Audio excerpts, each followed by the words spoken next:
Bueno, hola, buen día. Gracias por la compañía. Hoy largamos el día con este taller. Mi nombre es Nicolás Ríos Centeno, soy miembro de la Regional San Luis de APRESID y tengo el gusto de presentarlo hoy a Pablo Alberto Belluccini. Pablo es ingeniero agrónomo de la Universidad Nacional de Rosario y desarrolló actividades profesionales en el INTA Marcos Juárez. Es integrante del Proyecto Nacional de Protección Vegetal en Cereales y Oleaginosas y especialista en protección vegetal. Modalidad de taller, como saben, son 20 minutos de exposición de Pablo, después otros 20 minutos de preguntas y de vuelta, discusión, después para terminar el taller en la hora prevista. Les pedimos celulares en modo de silencio y después en las preguntas vamos a usar el micrófono para que salga bien el audio en el video. Empezamos, Pablo. Muchas gracias. Voy a ir un poco rápido porque me dan poco tiempo. Así que agradezco la presencia porque sé que han madrugado muchos de ustedes. Bueno, yo voy a hablar de control de yuyo colorado y gramíneas en el cultivo de soja y algo en el cultivo de maíz si tengo tiempo. Los datos que voy a presentar son de la región de Marcos Juárez, sur de Córdoba, digamos sur de Santa Fe y ahí noroeste de Buenos Aires. Bueno, en lo que es yuyo colorado viene de la mano con gramíneas difíciles también, ¿no es cierto? Entonces, nosotros cuando vemos que temperaturas medias del mes de septiembre están alrededor de los 14,5, 15,5, entre ese rango de temperatura comienzan a germinar las gramíneas, tanto anuales como perennes por ahí el sorgo de Alepo arranca un poco antes, sobre todo el de rizoma, cloris de mata también arranca un poco antes. Pero lo que es semilla normalmente fin de septiembre comienza a arrancar y casi todas las anuales hacen ya 2 picos de germinación antes del mes de diciembre y en el mes de diciembre por ahí marcan otro pico igual, ¿no es cierto? El yuyo colorado hace esto, arranca antes con temperaturas de rango medio entre 13,8 y 14,5, arranca ahí por fin de agosto, principio de septiembre, dependiendo del año, y tiene esta particularidad que hace también 2 picos de germinación hasta diciembre y tienen, fíjense, esa particularidad de que no, una vez que arranca nunca llega a foja cero, que por ahí las gramíneas nos dan algún respiro de bajar a cero. Una vez que arranca el colorado, siempre germina, por eso es importante que los residuales que yo use tanto en el cultivo de soja como en maíz estén bien activos para poder atajar, porque una vez que arranca siempre nace. Y en el mes de fin de diciembre, la campaña que pasó llegó a cero, lo asociamos más que nada a un tema de sequía, ¿no es cierto? Hubo mucha sequía y ahí llegó a cero, si no siempre se mantiene en una germinación, puede hacer picos o bajar, pero siempre mantiene germinación. Entonces, en un cultivo de maíz, que ahí en la zona se arranca 15 de septiembre, 10 de septiembre, 12, es muy posible que yo con el barbecho largo pueda llegar, digamos, a la siembra del maíz en condiciones de aplicar aquí los herbicidas residuales que me van a acompañar al cultivo. En el caso del cultivo de soja, fíjense que la siembra en la zona arranca por ahí el 20 de octubre, un poco antes, entonces tengo que cubrir este bache con algún herbicida que me ataje no solamente lo que es nacimiento de colorado, sino también de gramíneas. Entonces esto es lo que llamamos nosotros barbechos intermedios, que vemos que con los barbechos largos ya no estamos llegando al momento de siembra de soja en octubre para agregar los herbicidas residuales. Los cultivos de cobertura, como siempre aclaramos, que Marcos Juárez tenemos suerte de que hay un equipo grande trabajando ahí, siempre que están implantados en forma temprana, como en este caso un maíz en pie, y una avena boleada como cobertura, siempre es importante que arranque temprano, y los cultivos de cobertura, aclarar que nos ayudan a funcionar muy bien a los herbicidas, no nos independizan del uso de herbicidas, pero nos ayudan a que estos se desempeñen mejor, y después voy a mostrar un cuadro de ver lo que aporta un herbicida residual a un cultivo de cobertura. Bueno, hoy están así, Marcos Juárez, ese cultivo de cobertura, hoy lo vemos así. Esto es la situación del barbecho largo en el mes de agosto, fíjense que ahí vemos alguna inflorescencia de yuyo colorado. La rama negra, fin de agosto, 20 de agosto para arriba ya se prepara para estirar la vara, para elongar y pasar a estado reproductivo, y es ahí, esta es parte testigo y esta es parte tratada, y es acá donde ya tenemos que estar despiertos a la hora de agregar algún herbicida residual que me permita llegar a esos días de octubre en condiciones de aplicar los residuales para barbecho corto. Y aclaramos que hoy por hoy los herbicidas residuales del barbecho intermedio y del barbecho corto prácticamente son combinaciones de herbicidas que me ayuden a atajar tanto yuyo colorado como gramíneas, que es lo que mostraba recién. Ahí está más clarita la inflorescencia de yuyo colorado. Bueno, obviamente no tenemos que llegar a esta situación. Los herbicidas de posemergencia, que también tenemos ensayos muy buenos, nos ayudan. En todo caso tiene que ser un complemento de los herbicidas residuales, pero evitar este tipo de situaciones con el buen uso de herbicidas residuales, para que en todo caso los tratamientos de posemergencia sean complementarios y le ayuden en todo caso a cerrar al cultivo sin presencia de esta maleza de yuyo colorado y también de gramíneas.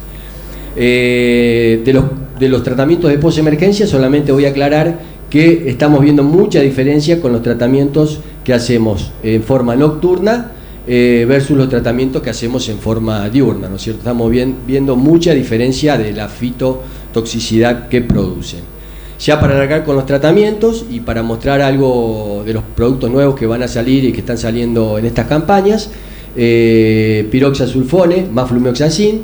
Siempre repetimos que para agregar estos herbicidas residuales y lo que voy a mostrar, el lote tiene que estar en condiciones de poder aceptar los herbicidas residuales, ¿no es cierto? No tienen que estar con presencia de maleza, y si hay presencia de maleza la tengo que ir atajando con herbicidas quemantes. Recordar que para Quat en octubre por ahí hay viento y es un poquito complicado usarlo, pero hay otros herbicidas, carfentrazone, saflufenacil, piraflufen, glufosinato de amonio, que va a salir ahora al mercado, también es importante, y combinado con herbicidas hormonales, con ciertas formulaciones que no provoquen fitotoxicidad en la soja.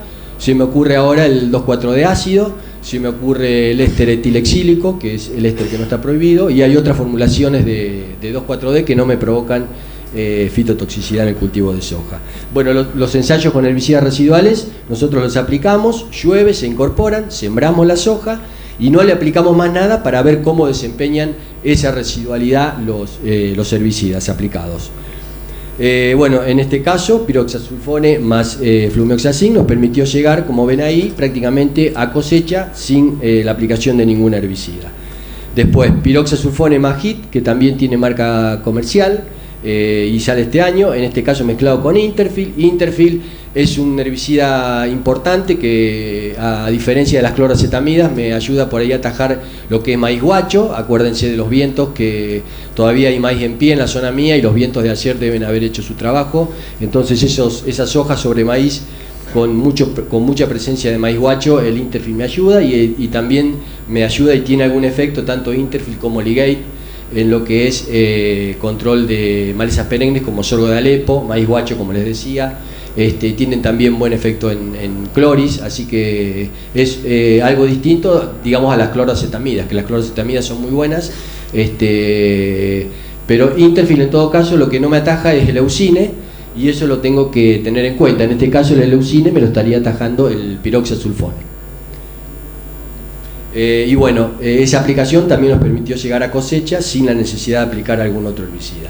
Piroxasulfone más HIT, como les decía, marca comercial Siduapac, también funcionó muy bien. En este caso creo que también está en proceso de registro una dosis mayor. Acá en esta formulación vienen 35 gramos de HIT y 140 de piroxasulfone, y creo que también está en proceso de registro algo más de saflufenacil. El HIT, digamos, por encima de los 50 gramos también tiene algo de persistencia de residualidad, y también es uno que nos permitió llegar a cosecha sin la necesidad de alguna otra aplicación. Sulfentrazone más S-metolaclor más HIT, esta también tiene marca comercial, Capaz Elite, la verdad que es otra de las formulaciones clásicas, digamos, que viene funcionando bien y esperemos que siga funcionando bien durante varias campañas. Bueno, llegó así, muy bien también. Este es el mismo producto, S-metolaclor más sulfentrazone en otro lote. Obviamente diclosulan, inhibidor de ALS, muy bien en lo que es gramíneas y rama negra, pero lógicamente no me funciona bien en colorado. El colorado que tenemos en las zonas resistentes a inhibidores de aleasia y glifosato. Entonces tener en cuenta que si uso diclosulam para control de rama negra y algunas gramíneas, tengo que ayudarlo con alguna otra combinación de residuales que me ayude a controlar gramíneas, ¿no es cierto? Otra de las clásicas, flumexacin más S-metolaclor, Magit también en este caso, porque había presencia de colorado nacido cuando aplicamos el residual. Otra de las clásicas que funcionan muy bien. Piroxasulfone más S-metolaclor Magit, en este caso estaría haciendo mucho hincapié en lo que es gramíneas, ¿no es cierto? Esta es una de las combinaciones que me ayuda a atajar sobre todo gramíneas. Gramíneas difíciles, gramíneas anuales como quinocloa, como el Eleucine. De Interfield también me olvidé de aclarar que es muy bueno para urocloa y para equinocloa resistente. También es la combinación, también es una de las combinaciones que nos permitió llegar a cosecha sin la necesidad de aplicar algún otro herbicida. Esto es lo que quiero mostrar por ahí, qué es lo que le aporta un herbicida residual al rendimiento de soja sobre un cultivo de cobertura. Fíjense, en este caso tenemos centeno secado de diferente manera, con rolo, con herbicida, y acá donde se pasó un cultivador. Esto es situación de barbecho, donde se aplicó un residual en situaciones de barbecho común, monocultivo de soja, y esto es un centeno secado con glifosato y donde se aplicó un residual, en este caso sulfentrazone. Fíjense, bueno, este cuadro es del equipo de Marco Juárez, de Tomás Baigorria y Cristian Cazorla, que creo que están por acá también presentes en el Congreso. Fíjense lo que le aporta, en este caso, la porción de rinde, que por más que estadísticamente no muestre diferencia, en este caso, fíjense, donde no se usó el residual versus donde se usó el residual, el sulfentrazone, estamos hablando de una diferencia de prácticamente de 12 a 15 quintales, ¿no es cierto? Y esa porción de rinde, esos 12 o 15 quintales, es lo que le aporta el sulfentrazone, en este caso, al rinde sobre un cultivo de cobertura, el sulfentrazone aplicado sobre un cultivo de cobertura. Acá prácticamente el trabajo de control sobre situaciones de barbecho, el trabajo de control de colorado lo hizo prácticamente todo el sulfentrazone. En este caso, donde hay un cultivo de cobertura, fíjense, mucho del control lo aportó el cultivo de cobertura y permitió que el residual, digamos, le sume esa porción del rinde, que son entre 12 y 15 quintales. Estadísticamente, fíjense, ustedes no van a ver diferencia, pero todos sabemos lo que sembramos soja, que 12 o 15 quintales es el costo de la implantación de la sementera de soja, ¿no es cierto? Entonces, ese por ahí es el mensaje que queremos dar. Los cultivos de cobertura son muy buenos, nos ayudan a que los herbicidas se desarrollen muy bien, no nos solucionan de todo el problema, y los herbicidas residuales y de posemergencia también, digamos, le aportan una porción de rinde interesante, digamos, a los cultivos de cobertura. Fíjense, en las situaciones de barbecho, donde no se hizo, que se llevó a cabo solamente con glifosato y con un cultivador mecánico, prácticamente no hubo cosecha, directamente acá no rindió el cultivo, y es muy difícil, aunque rinda algo, poco, digamos, es muy difícil cosechar esos lotes donde están plagados de yuyo colorado. Para hablar un poquito de maíz, y teniendo en cuenta también yuyo colorado y gramíneas, hacer hincapié en que los HPPD están funcionando muy bien.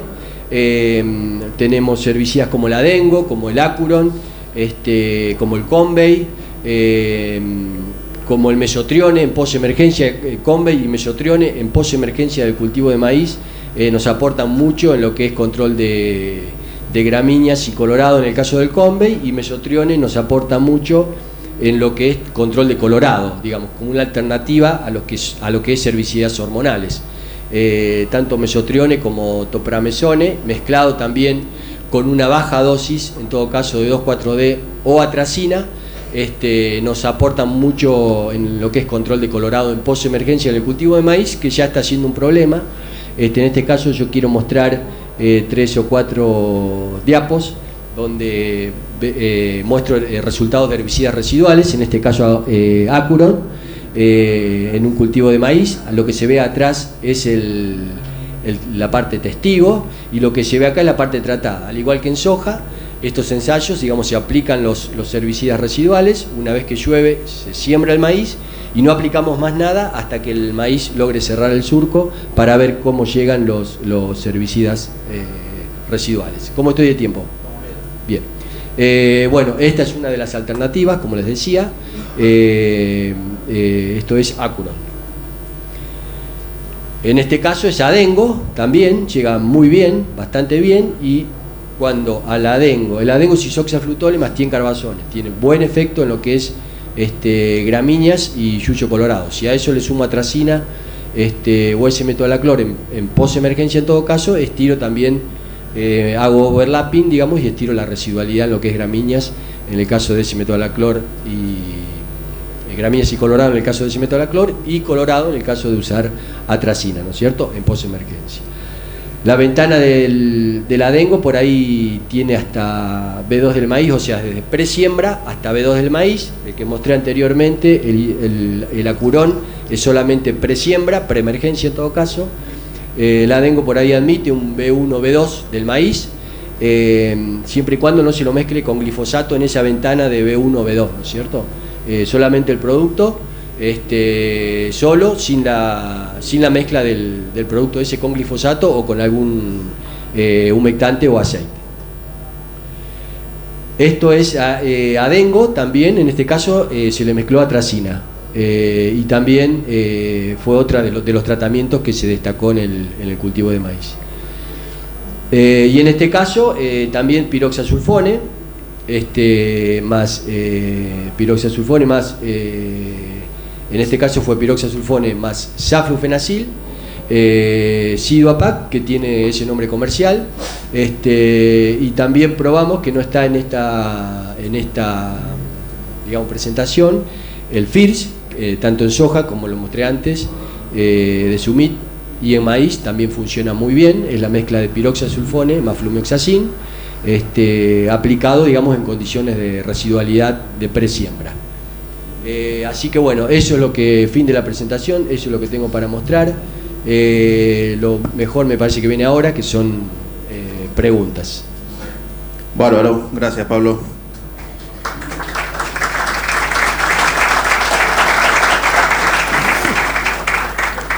Tenemos tiempo entonces para varias preguntas, y acá salió la primera. Buenos días. Buen día. Piroxasulfone más S-metolaclor, ¿no se superpone? Sí, o sea, son dos herbicidas, en todo caso, que tienen el mismo modo de acción. Digamos, a ver, si hablamos desde el punto de vista de la resistencia, no es bueno superponerlos. Pero, te repito, en condiciones de presión de muchas gramíneas, esa mezcla puede funcionar muy bien. Si bien el piroxasulfone es una isoxazolina, que el modo de acción vendría a ser igual que la cloroacetamida, estamos aplicando principios activos diferentes. Pero actúan, el piroxa, digamos, mucho más sobre gramíneas, actúa también sobre colorado. El S-metolaclor le aportaría algo en colorado y también aporta en gramíneas. Es una mezcla especial para usar en gramíneas difíciles, sobre todo.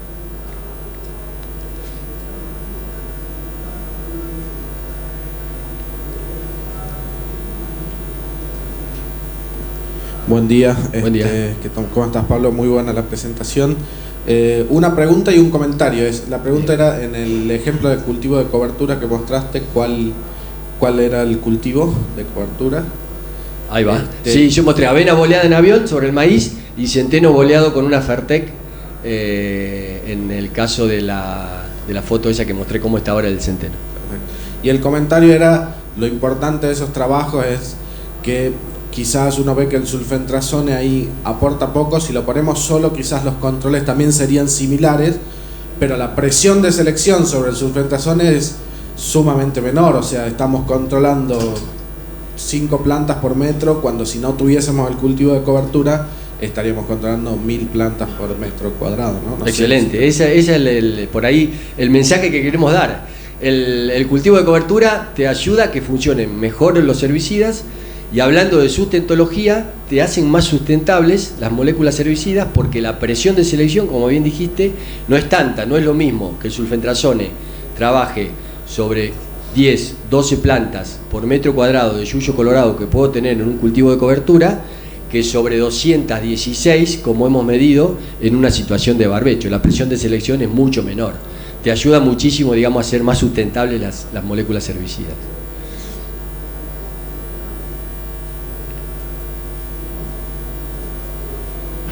No te entendí bien cómo trabajaban ese centeno, si lo rolearon o lo quemaron con glifo y en qué momento después se aplicó el sulfentrazón. Bien, yo mostré 3 partes de centeno.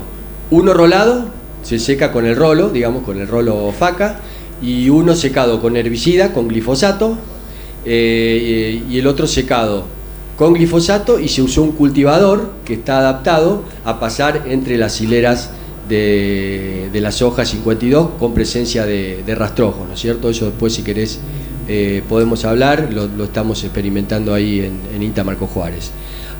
Donde se aplicó el sulfentrazone, se lo secó con herbicida, con glifosato, y una vez que estuvo seco, también la pregunta, por eso me parece atinado, una vez que estuvo seco se aplicó el herbicida residual. Esa es la idea, o sea, cuando tenemos cultivos de cobertura instalados, vos secás el cultivo de cobertura, una vez que está seco, lo secás con rolo o con herbicida, una vez que está seco, recién ahí te encargás de aplicar el residual para que el residual no caiga en el verde y ya se empiece a metabolizar el verde, ¿no es cierto? Esa es la idea.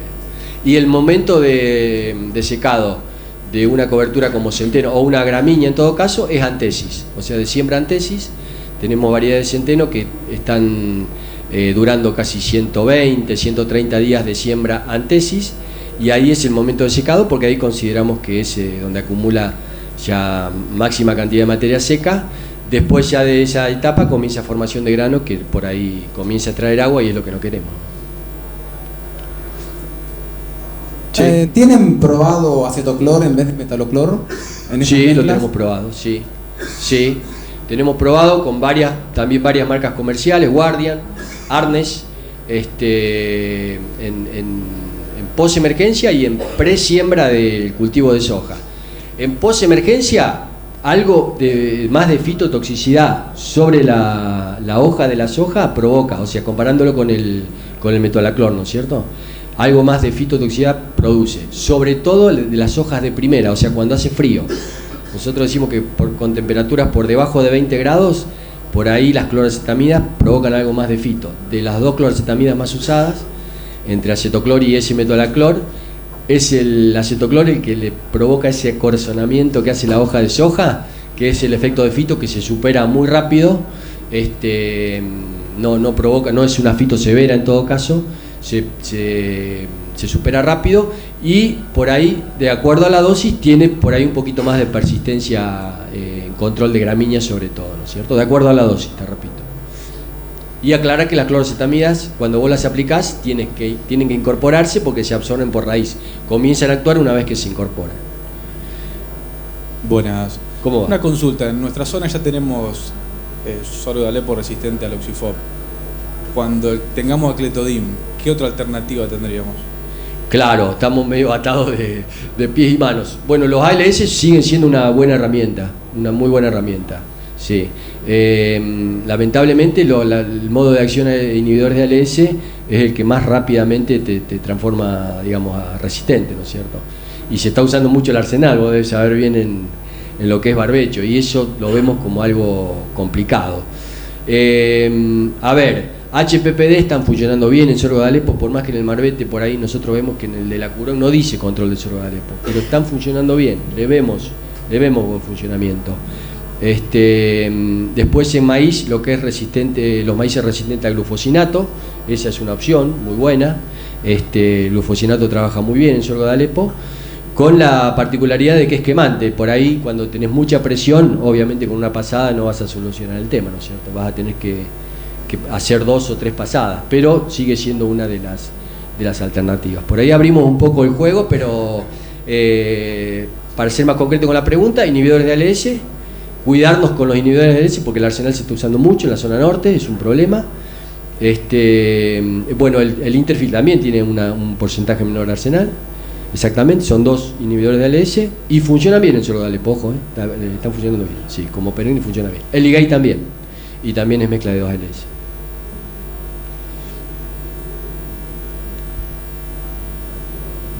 Sí, ¿qué tal? Buenos días. ¿Qué tal? Quería hacer una consulta sobre la presentación, la diapositiva que mostraste de post-emergente aplicado en soja de día y de noche. Sí. Que comentó que hubo más fitotoxicidad cuando se aplicó de día. De día. Y mi pregunta era si el post-emergente, estimo que debe haber sido fomesafen con una mezcla de venazolín o algo por el estilo. Bien, sí. Y que si hubo un mejor efecto en el yuyo colorado cuando se aplicó de día o de noche. Bien. El efecto del yuyo colorado fue igual, tanto de día como de noche. El efecto de fitotoxicidad fue mayor cuando se aplicó de día. Los herbicidas usados fueron lactofen más venazolín, fomesafen más venazolín. Lactofen usado solo, rebrota el colorado, eso le vemos. Fomesafen usado solo, también rebrota el colorado, por eso lo mezclamos. En un principio lo hacíamos en doble golpe, o sea, separábamos las aplicaciones. Pero ahora por un efecto de, digamos, de que no le vemos tanta diferencia al doble golpe comparado con aplicarlo todo junto, los aplicamos juntos. Siempre, o sea, la fitotoxicidad mostrada en esa foto, en el establecimiento de Mario Gilardoni, fue mayor en el diurno, pero el efecto sobre la soja es igual, o sea, siempre hay un pase de factura en todo caso de la soja, siempre te va a cortar algún par de entrenudos menos con respecto a si lo comparás con el uso de residuales y no usás posemergente. ¿Me explico? El efecto de fito es más marcado con el diurno, pero el efecto en la soja sigue siendo igual, siempre te va a pasar factura. Pablo, buen día. Buen día. ¿Qué diferencia estás encontrando en cuanto a persistencia con biciclopirona más metaloclor en presiembra de maíz versus una tracina con metaloclor que probablemente haya que volver a entrar en postemergencia? Bien, bien. Mucha estoy notando, mucha diferencia. O sea, lo clásico vemos que ya se está quedando corto. Lo clásico me refiero a la tracina más la cloracetaminas, el S-metolaclor o el acetoclor. Vemos que nos estamos quedando muy cortos, o sea que las gramíneas y el hoja ancha se están adaptando, digamos, a esas dos. Y por ahí es necesario repasar, digamos, la posemergencia. Entonces, Acuron con atracina y Acuron con S-metolaclor, la verdad que la persistencia fue muy buena, muy buena. Si medimos, digamos, la misma cantidad de agua, la persistencia de los productos residuales sabemos bien que depende mucho del agua de lluvia, ¿no es cierto? Pero a misma cantidad de agua de lluvia fue, te diría, 30 días más de persistencia de Acuron con respecto a lo clásico, ¿no es cierto? Gracias.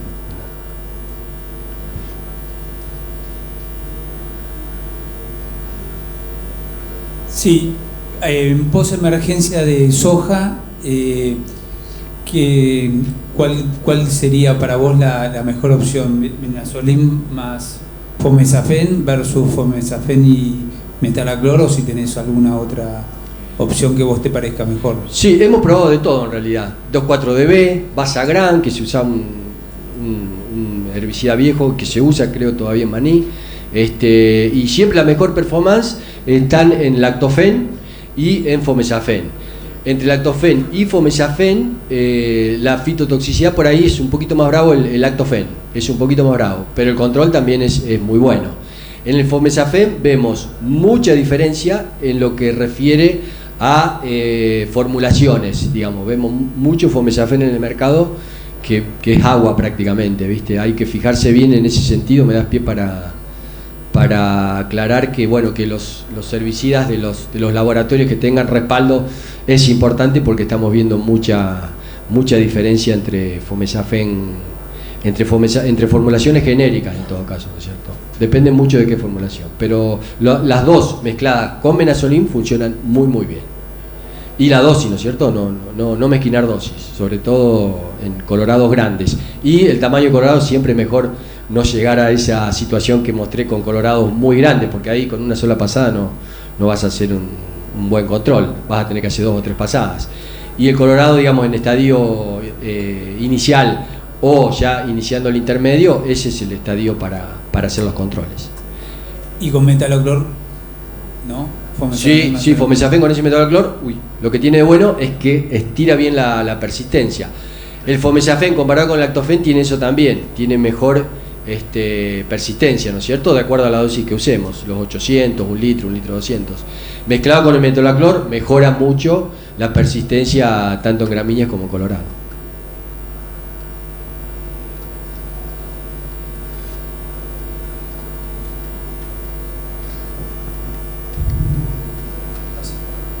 Buen día, Pablo. Buen día.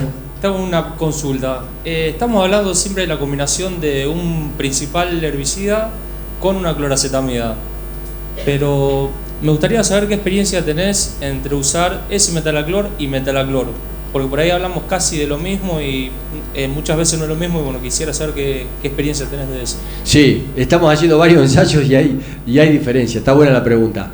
El S-metalaclor, digamos, para hacértela poco corta, tiene más residualidad que el metalaclor común, ¿no es cierto?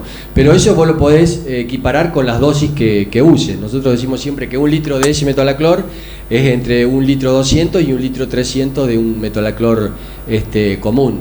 O sea, 1 litro y 1 litro, más residualidad va a tener el S-metalaclor. Para equiparar la residualidad de ese metalaclor, 1 litro 200, 1 litro 300 del metalaclor al 96, común. Pero también me das pie para aclarar que hay mucha diferencia entre los metalaclores genéricos que hay en el mercado, hay mucha diferencia. Por ahí el S-metalaclor está más asociado a una empresa, y la verdad que el producto es muy bueno, funciona muy bien. Y las dosis que estamos usando de S-metalaclor o de metalaclor, también tenemos que empezar a ajustarla más cerquita del 1,5 litros, porque con el litro 200 nos estamos quedando por ahí bastante cortos, ¿no es cierto? Buen día. Buen día. Una consulta. ¿Qué te da mejor resultado una vez que vos salís de trigo a soja segunda con los escapes que tenemos de Colorado? Si entras con un quemante o te conviene quizá tirar un residual o por cobertura, ¿qué es lo que recomendás? Claro, perfecto. Depende cómo salga del trigo, ¿no es cierto? Muchas veces salgo, el trigo llega a cosecha y muchas veces ya está la camada de Colorado dando vuelta. Para eso, quemante con una baja dosis. ¿Por qué te aclaro esto? Porque atrás de la cosechadora va la sembradora, ¿viste? Es muy difícil si tiene condiciones de humedad, atrás de la cosechadora va la sembradora. Entonces tenés una ventana muy, muy cortita. Frente a eso, quemante, repito los que dije antes, saflufenacil, carfentrazone, piraflufen, glufosinato de amonio, para cual en todo caso podés usar, ojo con los vientos, con una dosis en todo caso baja de un 2,4-D que no provoque fito a la soja, porque vemos que la formulación sal del 2,4-D es la que más fito está produciendo a la soja, ¿no es cierto? Con eso hay que cuidarse. Entonces, formulaciones que nombré antes, una es el ácido, el otro es el éster etilexílico, que es el éster que está permitido, no es el butírico. Pero por ahí le mezclo el quemante con el 2,4-D para darle contundencia al tratamiento. ¿Por qué te digo esto? Porque con el quemante solo, dependiendo del tamaño también del colorado, puedo tener algún problemita de rebrote. En vez del hormonal ahí en ese caso le estaría aportando contundencia. Bien, tenemos la última pregunta por allá y ya estamos en tiempo.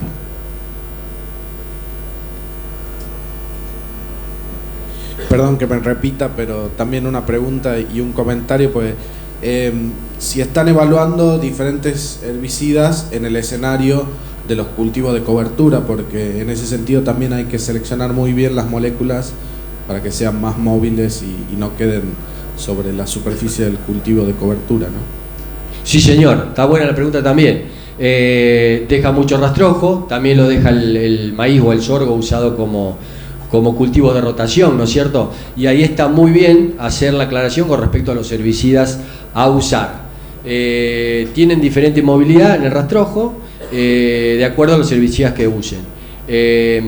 Pero siempre aclaramos que no es que el rastrojo por ahí lo retengan a los herbicidas, sino que por ahí hay algún herbicida que necesita más precipitación, más milimetraje para poder incorporarse, pero no es que no se incorpore. Por ejemplo, la diferencia siempre la hacemos con el sulfentrazone, hablando de PPO, sulfentrazone, fomesafen, metribuzin y flumioxacin. El que más se adhiere por ahí al rastrojo es el flumioxacin. Y te repito, no es que no se incorpore, sino que va a necesitar por ahí 40 milímetros para poder incorporarse. Los otros por ahí con 20 milímetros se pueden incorporar.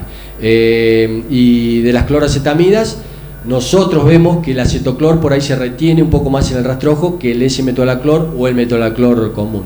Esos dos herbicidas, metolaclor, S-metolaclor, la dimetenamida, que es el Frontier, se incorporan, digamos, normalmente, no se retiene mucho en el rastrojo.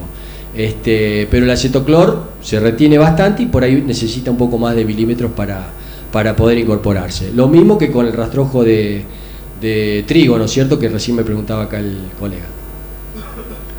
Una más, me dice el jefe. Acá. El tema de Herbadox, ¿no lo probaste? Sí, lo probé y es muy buena herbicida y es uno de los herbicidas, junto a la trifluoralina, ¿no? que también estamos probando. Son los herbicidas de la vieja guardia que están volviendo al ruedo y funcionan muy bien, sobre todo el pendimetalín en control de colorado y gramíneas. ¿Cuál es la gran desventaja que tiene el pendimetalín? Lo hablamos con la gente de la empresa también. Se adhiere mucho al rastrojo, ese sí que se adhiere mucho al rastrojo. Y le cuesta, porque se pega mucho, es uno de los pocos que le cuesta entrar, digamos, cuando una vez que se adhiere al rastrojo. Te cuento una experiencia. Hasta las botecitas donde hacemos los ensayos y usamos el pendimetalín, se agarra ahí a la botella y la botella siempre queda coloreada, siempre queda ese color naranja que tiene el pendimetalín, se agarra mucho, digamos, a la superficie. Cuando hay condiciones de poca cobertura o monocultivo de soja, que son las peores de las condiciones, decimos siempre, no hay problema y se incorporan bien, pero cuando hay condiciones de rastrojo es complicado. Como herbicida, como performance, es muy buena, pero tiene ese detalle que, bueno, que en algún momento lo van a tener que solucionar de acuerdo a cómo lo quieran posicionar, ¿no es cierto? Excelente, mucha pregunta, mucho interés. Muchas gracias, Pablo. No, muchas gracias a ustedes por la presencia.